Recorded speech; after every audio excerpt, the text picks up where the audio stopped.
वालेकुम नाज़रीन और सामीन, welcome back to another episode of Green Talk. मैं हूं आपके होस्ट नौशीन खुर्रम और आज हम बात करेंगे अगेन एयर क्वालिटी के ऊपर।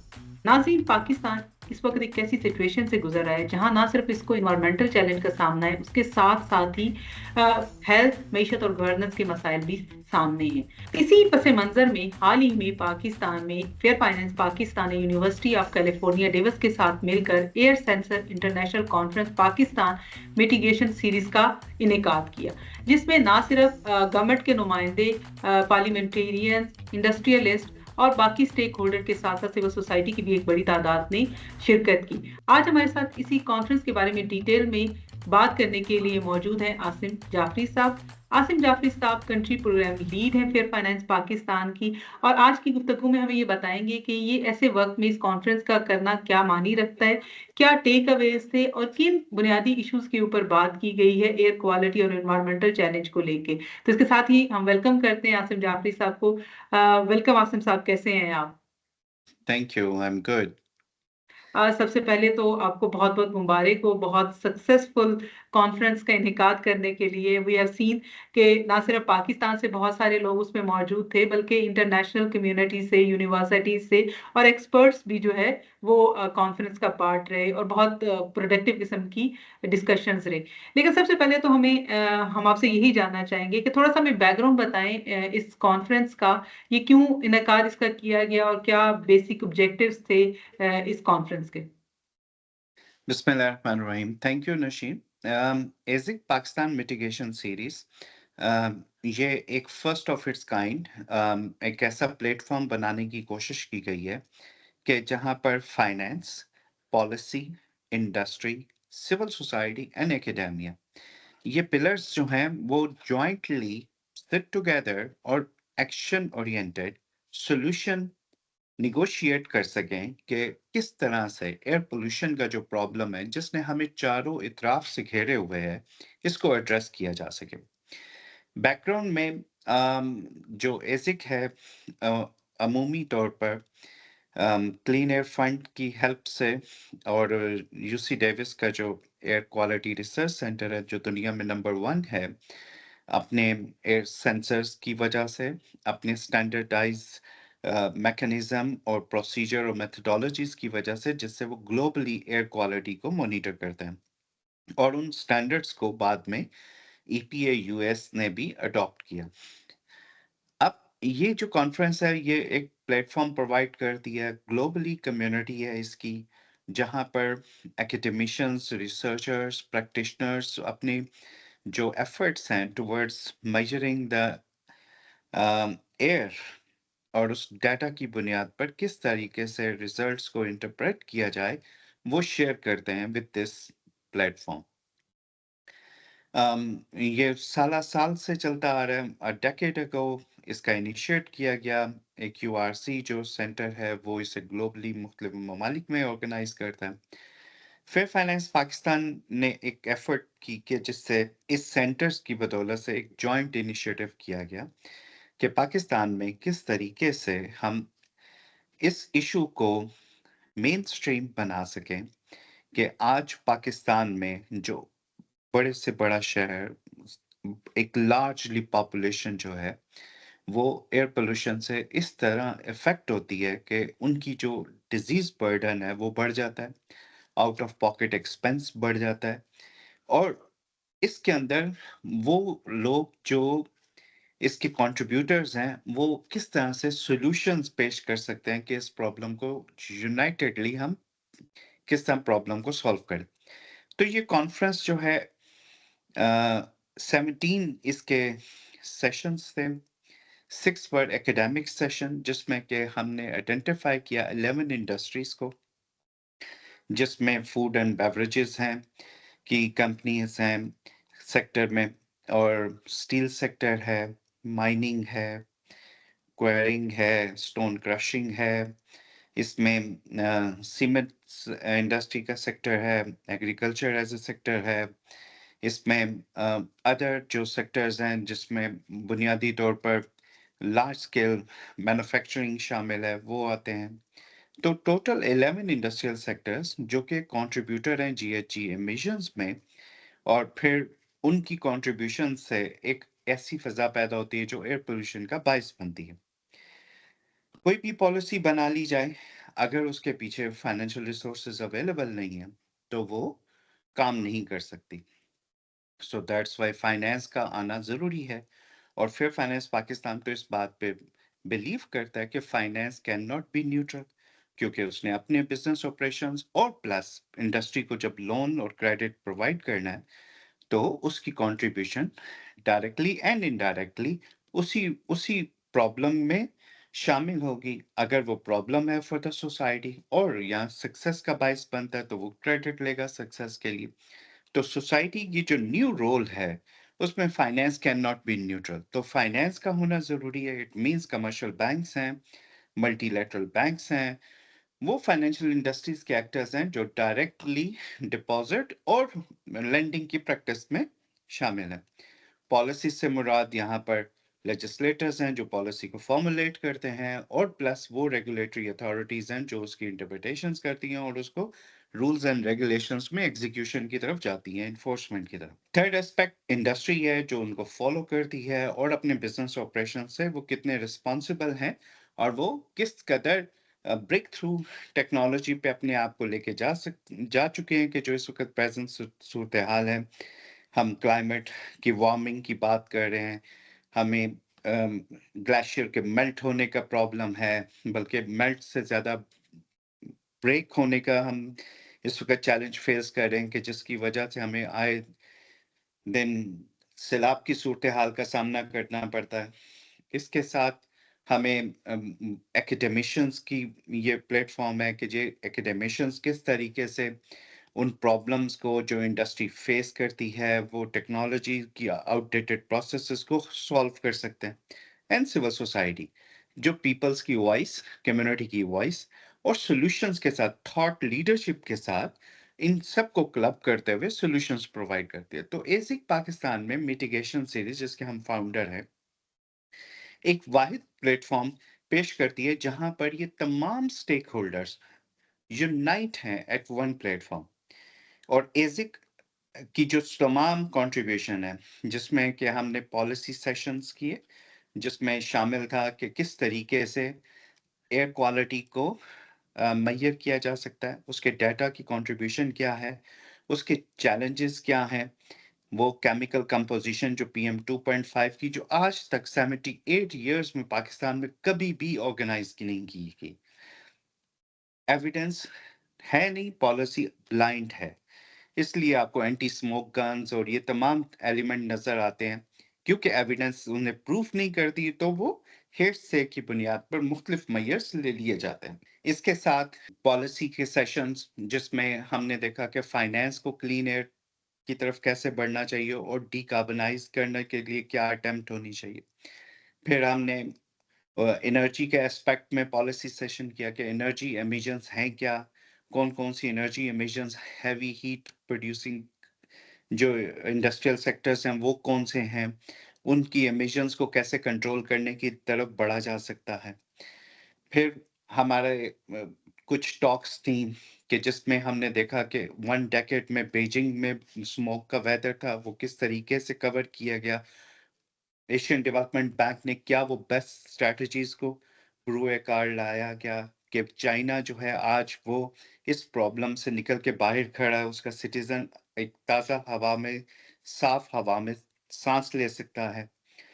फिर पाकिस्तान में, पंजाब में जो वर्ल्ड बैंक की जो कंट्रीब्यूशन है towards cleaning the air in Punjab specially, उसमें मुख्तलिफ जो डेवलपमेंट सेक्टर से कंट्रीब्यूट कर रहे हैं सॉफ्ट कंपोनेंट के तौर पर, वो हमने सस्टेनेबिलिटी पोडियम के थ्रू अवेयरनेस रेज करने की कोशिश की। फिर एग्रीकल्चर का सेक्टर के ऊपर एक टॉक, पूरा पैनल सेशन, जिसमें कि एडीबी की बड़ी कंट्रीब्यूशन रही कि कैसे डिजिटल एग्रीकल्चर की तरफ इस वक्त दुनिया बढ़ चुकी है। उन्हें बाकायदा तौर पे इल्म है इस वक्त वाटर की कितनी ज़रूरत है, वेदर का पैटर्न कितने दिनों के बाद चेंज हो जाएगा। Through the help of the artificial intelligence we can easily predict. हम अपने किसान को एजुकेट कर सकते हैं कि फ़लाँ दिन, फ़लाँ वीक में आप सोइंग करें, आप हार्वेस्ट करें, आप वाटर दे सकते हैं अपनी फसलों को, उसके रेसिडुअल को कैसे मोबिलाइज किया जा सकता है, थर्ड पार्टी कंपनीज कैसे हेल्प आउट कर सकती हैं। So it's all around the AI based digital agriculture की बात की गई। फिर एक पॉलिसी सेशन हमने ऑर्गेनाइज किया जिसमें सर्कुलर इकोनॉमी की बात की गई कि टेक्सटाइल की सर्कुलरिटी क्या हो सकती है। सीमेंट सेक्टर जो कि हाई एमिशंस रखता है और वो कोल बेस्ड पावर जनरेशन भी करता है, और उसके लिए कैसे अदर सब्स्टिट्यूशनल प्रोडक्ट लेवल पे, पोर्टफोलियो लेवल पे हम एलिमेंट्स इंट्रोड्यूस करवा सकते हैं जो कि रिड्यूस कर सकते हैं एमिशंस के लेवल्स को, ताकि वो नेट जीरो की तरफ कंट्रीब्यूट कर सके। इसके साथ कुछ कंपनीज को हमने इनवाइट किया जो इंडस्ट्री लीडरशिप रखती हैं। फॉर इंस्टेंस यूनिस टेक्सटाइल है जिसने एक पॉजिटिव स्टेप्स अडॉप्ट किए फॉर हेल्पिंग कि किस तरह से एमिशंस स्कोप 1, स्कोप 2 और स्कोप 3 के अंदर कंट्रीब्यूट कर रहे हैं वो। फिर डीजी खान सीमेंट की example as a best industry sector में के एमिशंस को कंट्रोल करने में कॉन्टिन्यूस एमिशन कंट्रोल सिस्टम में कैसे प्रोडक्टिव रोल वो प्ले कर रहे हैं। तो ये कि पाकिस्तानी इंडस्ट्रीज ऑलरेडी इस पाथ पे हैं कि वो किस तरह से डिकार्बनाइज की तरफ जाएं, और मार्केट कंपेटिटिवनेस किस तरह से जनरेट कर सकते हैं मजीद, जो उन्हें इंटरनेशनल लीडरशिप का रोल दे सके इन द मार्केट प्लेस। फिर हमने देखा कि पाकिस्तान में 9A आर्टिकल है जो इंट्रोड्यूस करवाया गया in form of insertion in the constitution of Pakistan last year. उसकी रैशनलाइजेशन कैसे हो सकती है, वो रैशनलाइजेशन के फेजेस क्या हो सकते हैं, और रेगुलेटरी मेजर्स क्या हो सकते हैं कि क्लीन एयर और क्लीन हेल्दी इन्वायरमेंट किस तरह से सिटीजन्स की लाइफ में चेंज ला सकता है और सोसाइटी को नई शिफ्ट की तरफ लेके जाने में अहम किरदार अदा कर सकता है। लास्ट सेशन हमारा पॉलिसी पे था सस्टेनेबल माइनिंग। माइनिंग के जो एस्पेक्ट हैं ऑपरेशंस के एतबार से कि किस तरीके से माइनिंग जो है वो PM10 को जनरेट कर दिया, और वो मेजर्स क्या हैं as a breakthrough technology के जो उसके फुटप्रिंट को रिड्यूस कर सकते हैं।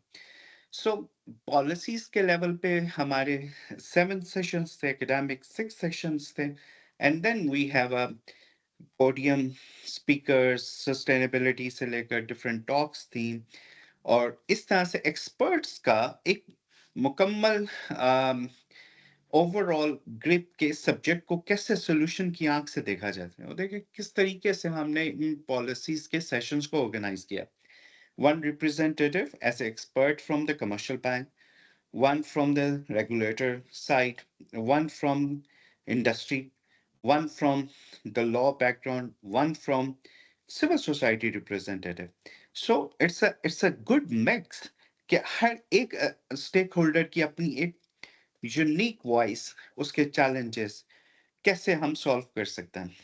फिर इसके क्वेश्चंस के ऊपर हम देखा कि हम ये पॉलिसी से रिलेटेड कितने क्वेश्चंस हों, किस तरीके से हम रेगुलेटरी कैप क्वेश्चंस को ऑर्गेनाइज कर सकें, फाइनेंस से रिलेटेड क्या क्वेश्चन हो, इंडस्ट्रीज के जो चैलेंजेस के ऊपर सॉल्यूशन ओरिएंटेड निगोशिएशन क्या हो सकता है वो क्वेश्चंस हो, फिर सिविल सोसाइटी वो कम्युनिटी की वॉइसेस और वो किस तरह से बेनिफिट हासिल कर सकती हैं, और उनकी पब्लिक हेल्थ में जो आउट ऑफ पॉकेट एक्सपेंसेस हैं कम्युनिटी के, वो किस तरह मिनिमाइज हो सकते हैं, और उसकी जॉब मार्केट कैसे बढ़ सकती है।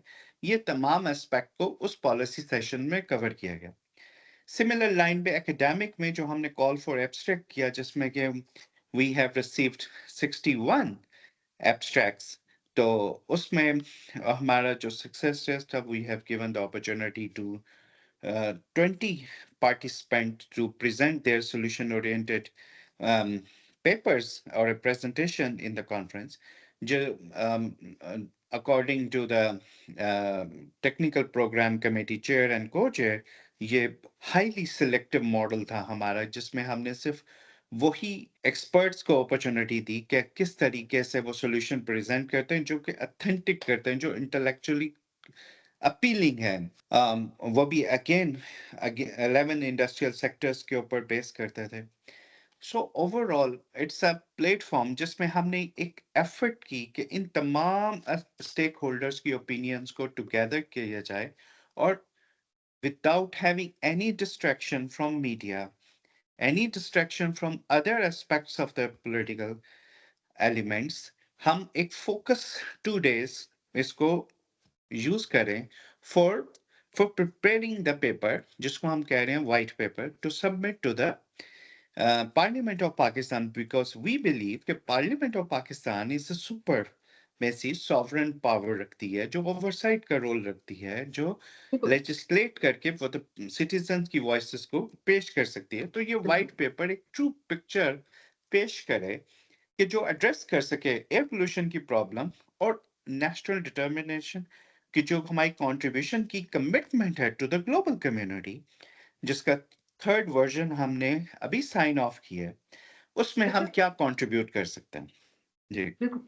अ, बज़ाहिर और क्योंकि हम खुद पार्ट भी थे इस कॉन्फ्रेंस का, तो दैट वाज़ वेरी अमेजिंग। बहुत अच्छा एक उसका पूरा ओवरऑल जो स्ट्रक्चर था, दैट वाज़ रियली गुड।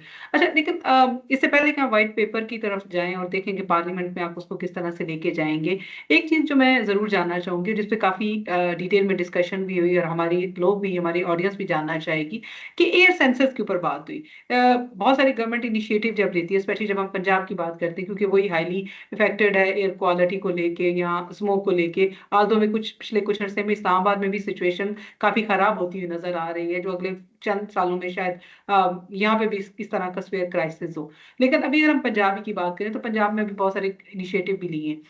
तो कितना डाटा अवेलेबल है इस वक़्त गवर्नमेंट के पास, कि जिसकी बेसिस के ऊपर जैसे air smoke anti smoke guns installed हुई हैं, तो वो उस बेसिस पे हुई हैं कि अच्छा ये एरिया जो है वो ज़्यादा प्रोन है, या ये जो पॉकेट्स हैं ये यहाँ पे इंस्टॉलेशन होनी चाहिए। तो इस तरह का क्या कोई एयर सेंसर्स एनालिसिस मौजूद है गवर्नमेंट के पास? Nosheen, this is very unfortunate.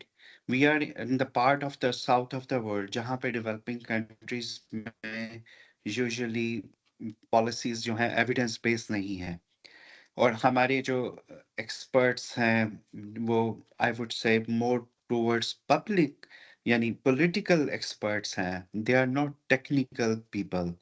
तो टेक्निकल पीपल्स की सपोर्ट, जैसे प्रोफेसर एंथनी वेक्सलर ने आपको इंटरव्यू दिया, जिसमें उन्होंने बात की कि पीएम 2.5 की जो केमिकल कंपोजिशन है वो पाकिस्तान की, बल्कि पंजाब की मेनली, लाहौर की फॉर इंस्टेंस हम मोर फोकस टुवर्ड्स लाहौर आए, तो वो अभी तक असेसमेंट कंडक्ट ही नहीं हुई।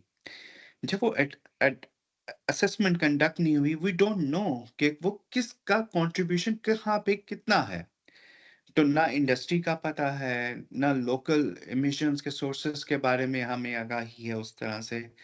वो एक सेकेंडरी लेवल की जो एक इंफॉर्मेशन या रिसर्चेस हैं, we do agree and acknowledge कि वो इंस्टीट्यूशंस के पास है, लेकिन उसकी जो प्रेसिशंस हैं वो हम लैक करते हैं। और अदर नेबरिंग कंट्रीज की जो लेसन लर्न्ड है, we have completely ignored that thing also, कि हमें वो कितनी मौसर होंगी हमारे लिए नहीं है, क्योंकि हमारे यहाँ फाइनेंशियल अकाउंटेबिलिटी का मैकेनिज्म सवाए असेंबली के फोरम के और कहीं एग्जिस्ट नजर नहीं आता। और वहां पर जिस पॉलिटिकल पार्टी की मेजोरिटी होती है वो आसानी से उसको सॉल्व कर लेती है या बाईपास कर लेती है, या वो उसके उसके बारे में आंसर ही नहीं करती। तो हमारे यहाँ एक एक ऐसा कंपेटिटिव एनवायरनमेंट एग्जिस्ट नहीं करता कि जहाँ पर चेंज के लिए हम नॉलेज बेस को यूज करते हुए अपनी पॉलिसीज को वहां से ड्राइव करें।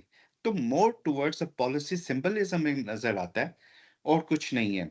That's it. अच्छा, एक और चीज़ जिस पे बहुत बात हुई है, एक तो आपने ज़रा पहले बात की कि इंडस्ट्री के रोल के ऊपर काफ़ी बात हुई थी। लेकिन पब्लिक अवेयरनेस के ऊपर, कि पब्लिक अवेयरनेस का कितना रोल है इस पूरे इश्यू को मिटिगेट करने के लिए? क्या स्टेट लेवल पे उसके हवाले से भी कोई इनिशिएटिव्स होने चाहिए हैं? और अगर कोई लिए हुए हैं, तो क्या उनकी कोई आपने इस पे डिस्कस किया था? तो उसके हवाले से थोड़ा-सा हमारे ऑडियंस को ज़रूर बताइए। जी। नौशीन, जैसे ही पाकिस्तान मिटिगेशन सीरीज है, ये फर्स्ट टाइम हमने इंट्रोड्यूस करवाई पाकिस्तान में, कि पाकिस्तान में क्योंकि ये बड़े शहर जो है ऑलवेज इंटरनेशनल मीडिया की अटेंशन का पार्ट होते हैं, कि यहाँ पे आलूदगी बहुत ज़्यादा है हवा में। और हमारे जो कॉन्फ्रेंस है, 11 कंट्रीज से एक्सपर्ट्स भी आए, उन्होंने अपनी कंट्रीब्यूशन भी पेश की, कुछ ऑनलाइन एक्सपर्ट्स भी से, तो all together more than 22 experts जो हैं वो इंटरनेशनली पाकिस्तान की इस प्रॉब्लम को सॉल्व करने के लिए sharing their hands and knowledge with us. उन्होंने भी ये शेयर किया कि ये प्रॉब्लम्स को मिटिगेशन का एक ही अप्रोच है, that is a breakthrough technology. Industrial standards हम बहुत ज़्यादा पीछे हैं। कई इंडस्ट्रीज में तो स्टैंडर्ड्स ही एग्जिस्ट नहीं करते, और उनको मेजर करने का तो सवाल ही एक अलहदा से खित्ते पे नज़र आता है। इस तरह से अवेयरनेस का जहाँ तक ताल्लुक है कि सिटीजन किस तरह से अवेयर हो, तो लो कॉस्ट सेंसर्स जो हैं, एक एक बिल्कुल बुनियादी बेसिक लेवल पे एक अवेयरनेस के लिए एक मैकेनिज्म है। वो सेंसर्स जो हैं, सिटीजन्स बिकम अ साइंटिस्ट, कि वो उसके पास ये इल्म में आ जाता है कि इस वक़्त पीएम 2.5 का लेवल क्या है। जैसे आप आसानी से अपनी ब्लड शुगर देख सकते हैं और आप डिटरमिन कर सकते हैं कि मेरी ब्लड शुगर क्या है या ब्लड प्रेशर क्या है, छोटे हालात हैं। हम टेक्नोलॉजिकली इस एडवांस हालत में इस वक़्त आज एक्सिस्ट करते हैं, कि जहाँ ये टेक्नोलॉजी के छोटे-छोटे इक्विपमेंट जो कि हैंडी होते हैं, वो आपको हेल्प कर सकते हैं with the help of the different software engineerings, जो हेल्प करते हैं डाटा को इंटरप्रेट करने में। तो ये अवेयरनेस से हम कॉन्शियस होंगे, क्या हमने बाहर निकलते वक़्त मास्क पहनना है कि नहीं पहनना? क्या मेरे नेबरहुड में मेरे लिए इतनी ताज़ा हवा अवेलेबल है कि मैं अपने बच्चों को बाहर ले जाके खेल सकूँ उनके साथ? तो ये जो सेंसर्स हैं, ये पहला स्टेप है। सेकंड स्टेप ये है कि मीडिया की एंगेजमेंट वेरी इफेक्टिव है। मीडिया में इस इशू को बार-बार रेज़ किया जा सके। और थर्ड ये है कि जो पार्लियामेंट्री कमिटीज़ हैं, वो इस इशू को as a as a national crisis के तौर पर देखे। क्योंकि जो भी इंडस्ट्री पीएम 2.5 में कंट्रीब्यूट कर रही है, ब्लैक कार्बन में कर रही है, सूट में कर रही है, वो अल्टीमेटली वहाँ ट्रैवल करते हुए ग्लेशियर्स को हिट करता है। वहाँ पर वो मेल्ट नहीं होता, टेम्परेचर वार्मर करता है, और वहाँ पे वो ग्लेशियर टूटेगा। जब टूटेगा तो वो पूरा कंट्री एक फ्लड की शक्ल में आएगा। वहाँ पे फूड इनसिक्योरिटी के प्रॉब्लम्स भी बढ़ेंगे। वहाँ पर एक अलहदा से जिसमें कि लोगों का रोज़गार भी जाएगा, उनके हाउसिंग भी लॉस होंगे। तो हम क्या करेंगे? Ultimately we are into the national crisis. तो हमें सबको बैठकर इन तमाम स्टेक होल्डर्स को अपने स्टैंडर्ड्स बनाने के लिए रेगुलेटर्स के साथ मीट अप करना पड़ेगा। Although we are profit making engines, okay? Profit making है, लेकिन public health is a domain जहाँ पे स्टेट ने भी काम करना है और इंडस्ट्री ने भी काम करना है, क्योंकि वही प्रोडक्टिविटी का इंजन है फॉर योर इंडस्ट्री। अगर वो बीमार और अलील है और उसकी कैपेबिलिटीज कम है, तो वो आपको कंट्रीब्यूट नहीं कर पाएगा। तो इट्स अ नेशनल क्राइसिस। इसको सॉल्व करने के लिए आपको नेशनल डिस्कोर्स चाहिए, और वो awareness without the help of the media we can't do this. Media can बिल्कुल। टेक अ लेवरेज के जहां पर वो अवेयरनेस को बढ़ाएगा। बिल्कुल, और मेरे ख्याल में इसी तरह से ही जब ये वाले इश्यूज मीडिया के अंदर आएंगे, तभी आम लोगों तक इंफॉर्मेशन जाएगी। अच्छा, लास्ट सवाल है मेरा आपसे इसी कॉन्फ्रेंस को लेके कि what were the key takeaways. एक तो आपने व्हाइट पेपर की बात की, उसके अलावा क्या अहम इसके कंक्लूजन्स रहे, उसके ऊपर अब थोड़ा सा हमारे नाजरीन को जरूर बताएं। जी। अम, एक तो ये फोरम पे सेवरल एस्पेक्ट में लर्निंग्स रही। हमने एग्रीकल्चर से लेकर, यानी जो 11 इंडस्ट्रियल सेक्टर्स हैं, उसके डिफरेंट मैसेजेस वो एक्सपर्ट्स की रोशनी में प्रिपेयर किए, कि जो हेल्प करते हैं कि आप इस इंडस्ट्री की जो इस वक्त प्रेजेंट प्रैक्टिस है उसको कैसे ट्रांसफॉर्म कर सकते हैं। वो जो ट्रांजिशन है टुवर्ड्स ग्रीन, इस वक्त उसको शॉर्ट टर्म और मीडियम टर्म और लॉन्ग टर्म स्ट्रेटजाइज किया जा सकता है, वो कैसे किया जा सकता है। और फाइनेंस को कितनी आपका फाइनेंस की नीड है एंड मल्टीलैटरल इंस्ट्रूमेंट्स वो कहाँ पे एग्जिस्ट करते हैं, उनका ब्रेकअप क्या है और किस तरह से मल्टीलैटरल इंस्टीट्यूट उसमें सपोर्ट कर सकते हैं। We identified it through the talks. वो कैसे हेल्प कर सकते हैं for transitioning this all the aspect जो आउटडेटेड हो सके टुवर्ड्स द ग्रीन है। अब इसके अंदर जो और एस्पेक्ट में हमने देखा कि लॉ जो 9A की इंसर्शन है in the constitution of Pakistan which guarantees to the every citizen of Pakistan कि आप ताज़ा हवा में सांस ले सकें, उसको रैशनलाइज करने के लिए कैसे हम मेजर्स ले सकते हैं और उसमें पार्लियामेंट्री रोल क्या हो सकता है, ये एस्पेक्ट सीखने को मिला। अब जो ओवर आर्चिंग हम एक मैसेज करें कि पाकिस्तान में मिटिगेशन कैसे हो सकती है, उसके लिए इन तमाम स्टेक होल्डर्स का इकट्ठा होना जरूरी और finance can not be neutral, finance को अपना रोल प्ले करना है और इंडस्ट्री को उसके साथ कैसे करना है। हर कोई अपनी साइलोस में बैठकर बात करना एक अच्छा लगता होगा, लेकिन एक नेशनल क्राइसिस को साइलोस से बाहर निकलकर हमें बात करनी पड़ेगी और उसके सॉल्यूशंस के लिए टेक्निकल लोगों की हेल्प से हमें इसको ड्राइव करना पड़ेगा। पॉलिटिकली सिंबलिज्म पे नहीं चलेंगे हम, ताकि हम इसका सॉल्यूशन दे सकें।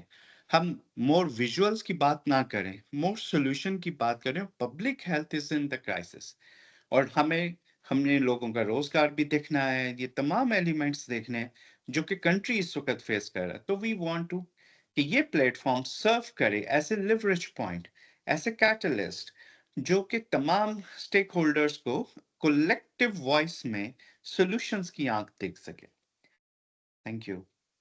Thank you so very much, Asim sahab. और indeed that was really a very wonderful platform कि जहां एटलीस्ट ये कोशिश ज़रूर की गई कि तमाम जो स्टेक होल्डर्स हैं जो की रोल प्ले कर सकते हैं एयर पोल्यूशन के चैलेंज को मिटिगेट करने के लिए, चाहे वो पॉलिसी मेकर्स हों, चाहे वो इंडस्ट्रियलिस्ट हों या किसी भी और वॉक ऑफ लाइफ से ताल्लुक रखते हैं, उन सबको इकट्ठा करने के लिए that was a wonderful effort.